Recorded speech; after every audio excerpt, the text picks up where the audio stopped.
Урматтуу мекендештер, Москва шаары, клиника Элмед. Врач-стоматолог Гулам уулу Надырбек төмөнкү кызматтарды сунуштайт. Тиш алуу, салуу, тазалоо, протез, керамика, брекет, цирконий, коронка, имплантация, детский стоматология. Толук маалымат төмөнкү номерде. +7 925 660 36 68. Метро Южная, выход 7. Улица Варшавская шоссе 128, корпус 1.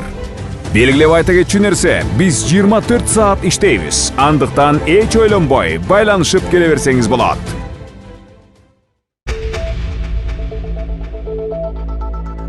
AQShnын мамлекеттик карызы алгачкы жолу 34 триллион доллардан ашты. Бул тууралуу РИА Новости Американын каржы министрлигине шилтеме берип жазды.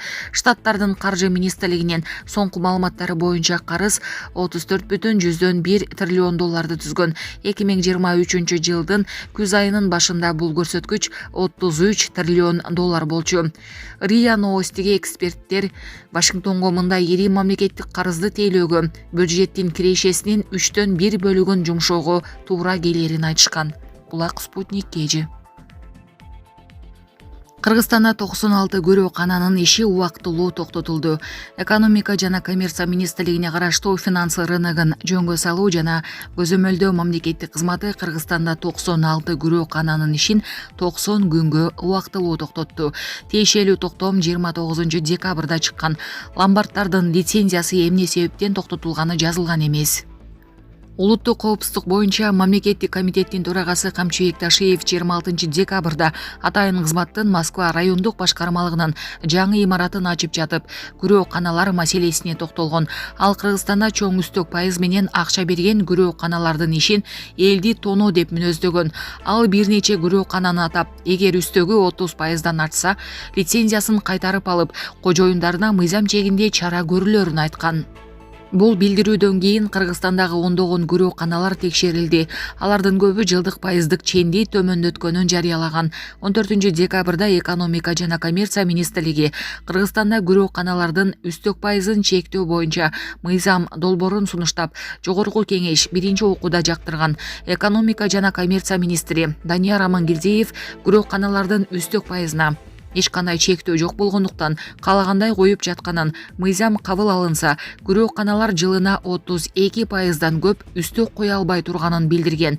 Финансы рыногун жөнгө салуу жана көзөмөлдөө кызматынын расмий сайтындагы маалыматына караганда, Кыргызстандын аймагында 440тан ашуун күрөөкана бар. 2023 жылдын 11 айында ломбарддардан 70 миллион, 2022 жылы 25 миллион 463 миң сом салык түшкөн. Булак Азаттык. Жаңытуу гимн ойнолуп, ардактуу кароолдун коштоосунда көтөрүлүшү керек эле. Мындай пикирин депутат Тазабек Икрамов соц тармактагы баракчасында жарыялады.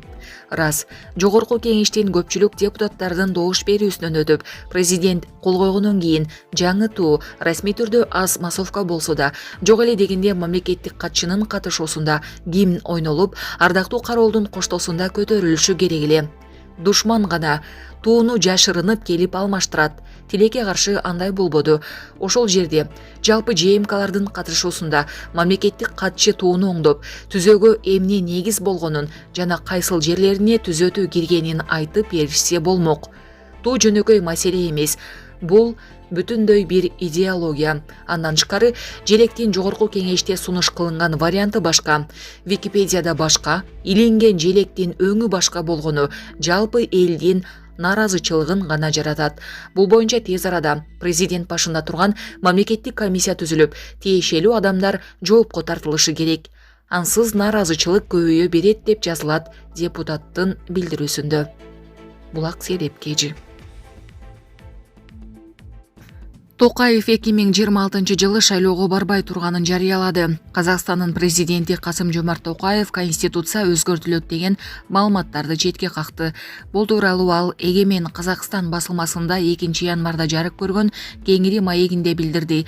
Токаев 2026 жылы президенттик шайлоого катышпастыгын кошумчалады. Анын айтуусунда президент бир гана жолу шайлана алат деген мыйзам мындан ары эч качан өзгөрбөйт. Маекте кандуу январ окуялары тууралуу дагы сөз болгон. Тукаевдин пикиринде көп кишинин өмүрүн алган башаламандыктарга чечилбеген социалдык экономикалык көйгөйлөр жана жалпы эле жылыштын жоктугу алып келген. Президенттин ырасташынча, анда күч түзүмдөрүнө жана кылмыштуу топторго эбегейсиз таасири бар жогорку даражалуу адамдар бийликти күч менен басып алуу ыкмасын тандашкан. Бийликти төңкөрүү аракетин биргеликте экстремисттер, криминалитет жана диний радикалдар көрүшкөн дейт Токаев. Казакстанда 2022 жылдын январь айында суюлтулган газдын кескин кымбатташына байланыштуу тынч митингдер башталып, кийин бийликтин отставкасын талап кылган саясий урандарда жаңыраган. Акциялар кан төгүү, башаламандык менен коштолгон. Расмий маалыматка караганда тополоңдо кеминде 238 киши каза болгон. Укук коргоочулар курмандыктардын саны мындан көп деп эсептешет. Булак Азаттык. 2 балалуу болгуча паспорт албай жүргөн. Ташиев суранычын аткарды. УКМК төрагасы Камчыбек Ташиев Нокен районунун Сакалда айылынын тургуну Жээнбек Султановго туулгандыгы тууралуу күбөлүгүн жана жарандык паспортун тапшырды. Бул тууралуу атайын кызмат билдирди. Султанов август айында Ташиевге кайрылып, документ алууга жардам берүүнү суранган айтылат. 28 жаштагы жаран үй шартында төрөлүп, ушул күнгө чейин өздүгүн тастыктоочу документ ыйгарылган эмес. Мектепте билим алууга да мүмкүн болгон эмес деп жазылган маалыматта. Султанов 2 баланын атасы, паспорту жок болгондугуна байланыштуу балдары жубайынын атына катталып турган. Аялы жалгыз бой эне катары эсептелип келген. Ташиев анын суранычын аткарып, документтерди өз колу менен тапшырган. Булак Спутник KG.